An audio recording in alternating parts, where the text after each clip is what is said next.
नमस्कार, देशोन्नतीच्या सुपर 30 मध्ये मी ऐश्वर्या आपलं स्वागत करते। निलंबित IAS प्रशिक्षणार्थी पूजा खेडकरच्या कुटुंबियांचे कारनामे काही केल्या कमी होत नाही। आता ऐरोली परिसरात घडलेल्या अपघातानंतर आता खेडकर कुटुंबांच्या अडचणीत वाढ झाली आहे। अंगरक्षक प्रफुल्ल साळुंखे याला पोलिसांनी धुळे येथून अटक केली आहे। मात्र दिलीप आणि मनोरमा खेडकर दोघेही अजूनही पोलिसांच्या हाती लागले नाही। त्यांचा परदेशी पलायनाचा संशय लक्षात घेऊन नवी मुंबई पोलिसांनी दोघांविरोधात लुकआउट नोटीस जारी केली आहे। बीड शहरातील पत्रकार देवेंद्र सिंग ढाका यांच्या मुलाला त्यांच्याच मित्राने चाकूने वार करत संपवले। क्षुल्लक कारणावरून झालेल्या वादावादीतून या मित्राने 22 वर्षीय यशचा जीव घेतलाय। या घटनेने संतप्त झालेले नातेवाईक आणि मित्रपरिवार आता थेट बीडच्या रस्त्यावर उतरले आहेत। बीड येथील शिवाजीनगर पोलीस ठाण्याच्या समोर नातेवाईक आणि मित्रांनी अचानक रास्ता रोको आंदोलन सुरू केले। आरोपीला पोलिसांनी तात्काळ अटक करून फाशी देण्यात यावी अशी मागणी यावेळी केली जात आहे।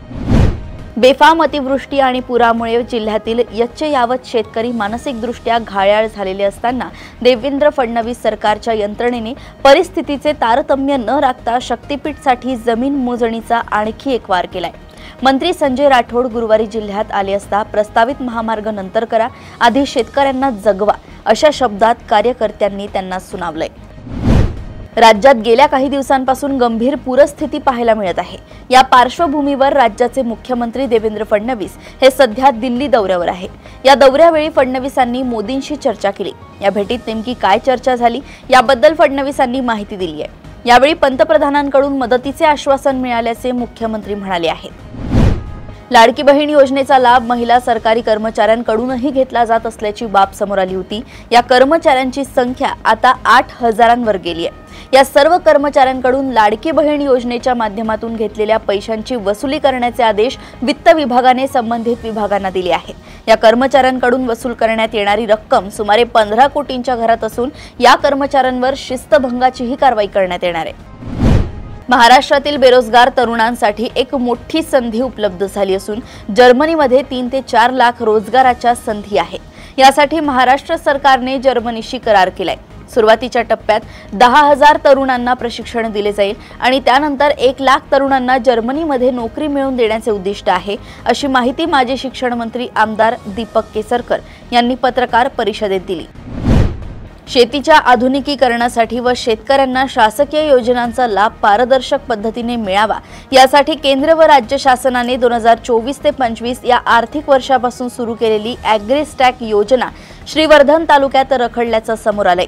या योजनेत शेतकऱ्यांचा डिजिटल डेटाबेस तयार करून त्यांना थेट विविध कृषी योजनांशी जोडले जाणार आहे। मात्र प्रत्यक्ष अंमलबजावणीत इंटरनेट सेवा, कागदपत्रांची पूर्तता आणि तांत्रिक मर्यादा या मोठ्या अडचणी ठरतायत। बडनेरा ठाण्याच्या हद्दीत पेट्रोल पंपाच्या वादातून सख्या चुलत भावानेच पेट्रोल पंप चालक असलेल्या चुलत भावाची हत्या घडवून आणली। तब्बल 10 लाख रुपयांमध्ये ती सुपारी घेत 2 अल्पवयीन मुलांकडून तो खून करून घेण्यात आलाय। मिलिंद मुरलीधर लाड असे मृताचं नाव आहे। तर या प्रकरणी त्यांच्या खुनाशी सुपारी देणाऱ्या विक्रम राजेंद्र लाड याच्यासह 8 संशयितांना ताब्यात घेण्यात आले। मलकापूर राष्ट्रीय महामार्ग क्रमांक 53 वरील नायगाव फाट्याजवळील बायोडिझेल पंपाच्या टाकीत गुदमरून 2 तरुणांचा मृत्यू झाल्याची धक्कादायक घटना घडली आहे। ही घटना गुरुवारी रात्री 10:30 वाजताच्या सुमारास घडली असून 1 जण गंभीर जखमी झालाय। मृतक हे मलकापूर शहरातील पारपेठ प्रभागातील रहिवासी असल्याने परिसरात शोककळा पसरली आहे। पोलीस अधिकचा तपास करतायत।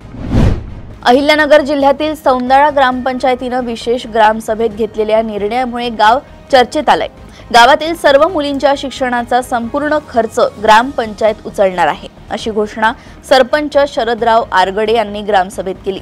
राज्यात ग्रामपंचायतींकडून अशा प्रकारचा हा पहिलाच निर्णय ठरलाय। हैदराबाद आणि नागपूर दरम्यान कनेक्टिव्हिटी सुधारण्यासाठी केंद्र सरकारनं नवीन ग्रीनफील्ड एक्सप्रेसवे तयार करण्याचा प्रस्ताव मांडलाय। अधिकाऱ्यांनी अलीकडेच तेलंगणा राज्य सरकारशी या योजनेवर चर्चा केली आहे। सध्या राष्ट्रीय महामार्ग 44 हा दोन्ही शहरांमधील मुख्य मार्ग आहे। मात्र हा मार्ग कव्वाल व्याघ्र प्रकल्पासह संवेदनशील वनक्षेत्रातून जात असल्यानं त्याच्या विस्तारीकरणाच्या कामात अनेक अडचणी येत आहेत। या समस्येचा तोडगा म्हणून केंद्र सरकारनं स्वतंत्र ग्रीनफील्ड एक्सप्रेसवे बांधण्याची योजना पुढे आणली आहे। ताडोबा अंधारी व्याघ्र प्रकल्पाचे सफारी प्रवेश शुल्क नुकतेच वाढवण्यात आले।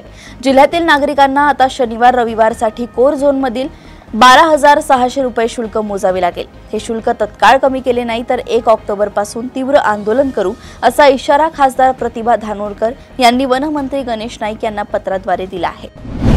डिजिटल प्रॉडक्ट इंजिनिअरिंग मध्ये आघाडीवर असलेली हिताची ग्रुप कंपनी ग्लोबल लॉजिकने इंडिया STEM फाउंडेशनच्या सहकार्याने पुण्यातील रेणुका स्वरूप मेमोरियल गर्ल्स हायस्कूलमध्ये रोबो शिक्षा केंद्र नावाचे STEM इनोव्हेशन लॅब सुरू केले। या लॅबचा उद्देश 6वी ते 9वी पर्यंतच्या 763 विद्यार्थिनींना STEM विषयाचे प्रात्यक्षिक शिक्षण देणे आहे। या लॅबमुळे शिक्षकांनाही प्रशिक्षित केले जाईल, जेणेकरून ते रोबोटिक्स, आर्टिफिशियल इंटेलिजन्स, इलेक्ट्रॉनिक्स आणि कोडिंग सारखे विषय नियमित वर्ग शिकवण्याच्या पद्धतीत समाविष्ट करू शकतील। सालगडी म्हणून काम करणाऱ्या आणि शेतातच वास्तव्याला असलेल्या मजुराच्या 3 मुलांचे एकाच वेळी अपहरण करण्यात आल्याने मारेगाव तालुक्यात खळबळ उडाली आहे। मुलांना चांगले शिक्षण देतो असे मजुराला आश्वासन देऊन सध्या तेलंगणामध्ये वास्तव्याला असलेल्या एका ओळखीच्या व्यक्तीने ही मुले पळवून नेल्याची तक्रार पोलिसात दाखल झाली आहे। ही घटना 19 सप्टेंबर रोजी संध्याकाळी घडली। 23 सप्टेंबरला या प्रकरणी मारेगाव पोलिसांनी गुन्हा दाखल केलाय। सायबर गुन्हेगारांनी सर्वसामान्यांच्या खिशावर डल्ला मारायला सुरुवात केली असताना आता STलाही दणका दिलाय। स्वतःला सैन्यातील कॅप्टन जोरावर सिंग असे म्हणवणाऱ्या भामट्याने ST बुकिंग करणाऱ्याच्या बहाण्याने राज्यातील 4 आगारांना 3.5 लाखांचा गंडा घातलाय। त्यामुळे प्रशासनाने या फसवेगिरीपासून सतर्क राहण्याचे आवाहन करणारे परिपत्रक ST महामंडळाने जारी केले आहे। उत्तर प्रदेशच्या बरेली जिल्ह्यात पुन्हा एकदा मोठा वाद झालाय। आय लव्ह मोहम्मदच्या समर्थनार्थ शुक्रवारी मौलाना तौकीर रजा यांचे समर्थक कलेक्टरेटमध्ये गोळा झाले होते। सर्व अधिकाऱ्यांना निवेदन देण्यासाठी पोहोचलेले त्याच वेळी जमावातील कोणीतरी पोलिसांवर दगडफेक केली। त्यानंतर एकच गोंधळ उडाला। प्रत्युत्तरात पोलिसांनीही उपद्रवींवर लाठीमार केलाय, जमावाला पांगवलंय। CO सिटी आशुतोष शिवम यांनी अश्रुधुराच्या नळकांड्या फोडल्या आहेत। या गदारोळात अनेक जण जखमी झाले। सध्या घटनास्थळी तणावपूर्ण स्थिती आहे। लडाखची राजधानी लेहमध्ये झालेल्या हिंसाचाराप्रकरणी सामाजिक कार्यकर्ते सोनम वांगचुक यांना आज शुक्रवारी अटक करण्यात आली आहे। सोनम वांगचुक सरकारच्या रडारवर आहेत। कालच सोनम वांगचुक यांच्या students educational and cultural movement of Ladakh FCRA licence रद्द करण्यात आलं होतं। वांगचुक यांना लेह हिंसाचार प्रकरणात अटक करण्यात आली आहे। भारतीय हवाई दलाचा भक्कम कणा मानला जाणारा MiG-21 लढाऊ विमान तब्बल 6 दशकांच्या उत्कृष्ट सेवेनंतर आज सेवानिवृत्त झालाय। कधी काळी आपल्या अपघातामुळे उडत्या शवपेट्या म्हणजेच फ्लाइंग कॉफिनचं नकारात्मक नाव पडलेले MiG-21 तज्ज्ञांच्या नजरेतून भारताचे एक उत्तम लढाऊ विमान होते। या विमानाने फक्त वेळोवेळी पाकिस्तानी हवाई दलाचे पितळ उघडे पाडले नाही तर भारतीय हवाई दलाच्या वैमानिकांना जगातील सर्वोत्तम वैमानिक बनवण्यामध्ये मोलाची कामगिरी बजावल्याचे मत तज्ज्ञांनी व्यक्त केले। काँग्रेस नेते आणि लोकसभा विरोधी पक्षनेते राहुल गांधी मराठवाडा दौऱ्यावर येण्याची शक्यता आहे। मराठवाड्यातील अतिवृष्टीग्रस्त भागाचा दौरा करण्यासाठी शक्यता असून दसऱ्याआधीच राहुल गांधी मराठवाड्यातील पूरग्रस्त पीडितांची भेट घेऊ शकतात अशी माहिती सूत्रांनी दिली। तसेच आपल्या दौऱ्यात कल्याणमधील साडी प्रकरणातील ज्येष्ठ कार्यकर्त्याची भेट घेऊन काँग्रेसच्या वतीने त्यांचा सन्मानही केला जाणार असल्याचं समजतंय। पंतप्रधान नरेंद्र मोदी यांनी शुक्रवारी व्हिडिओ कॉन्फरन्सिंगद्वारे बिहारमध्ये मुख्यमंत्री महिला रोजगार योजनेची सुरुवात केली। या योजनेअंतर्गत बिहारमधील 75 लाख महिलांच्या बँक खात्यात प्रत्येकी 10,000 म्हणजेच एकूण 7,500 कोटी रुपये थेट हस्तांतरित केले। पंतप्रधान मोदींकडून बिहारचे मुख्यमंत्री नितीश कुमार आणि इतर मंत्र्यांच्या उपस्थितीत ही योजना सुरू करण्यात आली आहे। अमेरिकेचे राष्ट्राध्यक्ष डोनाल्ड ट्रम्प यांनी गुरुवारी व्हाईट हाऊसमध्ये पाकिस्तानचे पंतप्रधान शहबाज शरीफ यांची भेट घेतली। ही भेट म्हणजे अमेरिका आणि पाकिस्तानमधील वाढत चाललेल्या जवळीकचं उदाहरण म्हणून पाहिलं जातंय।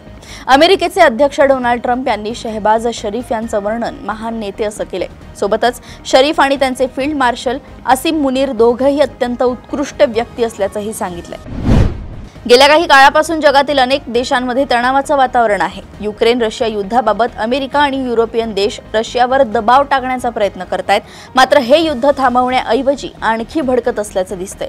अशातच आता रशियाकडून 3ऱ्या महायुद्धाच्या तयारीला सुरुवात झाल्याचं बोललं जातंय, कारण रशियाने पहिल्यांदाच जपानजवळ एक अणु पाणबुडी तैनात केली। यामुळे जपान, अमेरिका आणि जगातील देशांमध्ये भीतीचं वातावरण निर्माण झालंय। बांगलादेशातील नॅशनल सिटीझन पार्टीने आगामी राष्ट्रीय निवडणूक लढवण्याची तयारी सुरू केली आहे, मात्र आपल्या पक्षाचे निवडणूक चिन्ह शिपला म्हणजेच कमळ हेच असावे अशी त्यांची मागणी आहे। बांगलादेश निवडणूक आयोगाने हे चिन्ह दिले नाही तर निवडणुका होऊच देणार नाही अशी भूमिका या पक्षाच्या नेत्यांनी घेतली आहे। महाराष्ट्र लोकसेवा आयोगाने 28 सप्टेंबर रोजी होणारी राज्यसेवा पूर्व परीक्षा पुढे ढकलली आहे। आता हा पेपर 9 नोव्हेंबर 2025 रोजी होणार आहे। यामुळे अतिवृष्टीबाधित जिल्ह्यांतील उमेदवारांना दिलासा मिळालाय। सुरुवातीला आयोगाने परीक्षा पुढे ढकलण्यास नकार दर्शवला होता। अखेर या निर्णयाला जास्त विरोध झाल्यानंतर एमपीएससीने निर्णय घेतलाय। पुणे आणि पिंपरी चिंचवड शहराची क्षमता पाहता स्वतंत्र Indian institute of management Pune स्थापन करण्याऐवजी नागपूर आणि मुंबई येथील IIM शाखांचा विस्तार करण्यात येतोय। या दोन्ही संस्थांना मिळणाऱ्या जागेत स्वतंत्र IIM पुणेची स्थापना करून पुण्याला मिळणारी दुय्यम वागणूक थांबावी अशी आग्रही मागणी राजकीय नेते, अभ्यासक आणि विद्यार्थी संघटनांकडून होत आहे। स्थानिक स्वराज्य संस्थांच्या आणि सरकारी शाळांचे कामकाज चालवण्यात शिक्षकांसह पालक आणि स्थानिकांचाही सहभाग असावा या उद्देशाने स्थापन केलेल्या विविध समित्यांची संख्या 17 वरून 5 पर्यंत कमी करण्याचा निर्णय खासगी विना अनुदानित शाळांनाही लागू होणार आहे। त्यामुळे आवश्यक कागदोपत्री प्रक्रिया, वारंवार होणाऱ्या बैठका आणि इतिवृत्त लेखनाचा बोजा कमी होणार असून शिक्षकांना अध्यापनासाठी अधिक वेळ देता येईल असे शिक्षण विभागाने स्पष्ट केले। देशाचे पंतप्रधान नरेंद्र मोदी यांनी भारतीयांना जागतिक तंत्रज्ञान क्षेत्रातील दिग्गजांना पर्याय म्हणून स्वदेशी डिजिटल प्लॅटफॉर्म्सचा अवलंब करण्याचे आवाहन केले। स्वदेशी तंत्रज्ञानाचे महत्त्व अधोरेखित करताना पंतप्रधान मोदींनी देशाच्या डिजिटल परिसंस्थेला बळकटी देण्यासाठी भारतीय नवोपक्रमांना पाठिंबा देण्याची गरज अधोरेखित केली आहे। कर्मचारी भविष्य निधी संघटनेच्या सदस्यांसाठी मोठी अपडेट समोर आली आहे। EPFO जानेवारी 2026 पासून ATM मधून PF रक्कम काढण्याची सुविधा देण्याची शक्यता आहे। वृत्तानुसार EPFO ची शिखर संस्था CBT ऑक्टोबरच्या दुसऱ्या आठवड्यात याविषयीची घोषणा करेल। CBT ची बैठकीत याविषयी मंजुरी देण्यात आली तर UPI पेमेंट मधून PF काढण्याविषयीची कोणतीही अपडेट समोर आली नाही।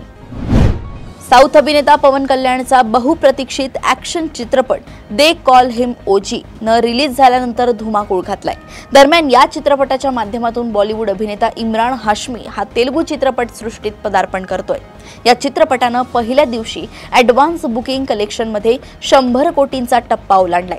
आता या चित्रपटाचं देशांतर्गत एकूण कलेक्शन 90.25 कोटी झालंय।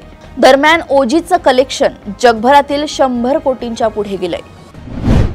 आशिया कप 2025 चा सुपर 4 चा अंतिम सामना भारत आणि श्रीलंका क्रिकेट संघात आज 26 सप्टेंबर रोजी रात्री 8 वाजता दुबईतील दुबई आंतरराष्ट्रीय क्रिकेट स्टेडियमवर खेळवला जाईल। सूर्यकुमार यादवच्या नेतृत्वात भारतीय संघ पाकिस्तान विरुद्धच्या आशिया कप 2025 च्या अंतिम सामन्यापूर्वी चारित हसलंकाच्या श्रीलंकेविरुद्ध आपली तयारी मजबूत करण्याचा प्रयत्न करेल। अशाच सुपर 30 बातम्या जाणून घेण्यासाठी बघत रहा देशोन्नती। नमस्कार।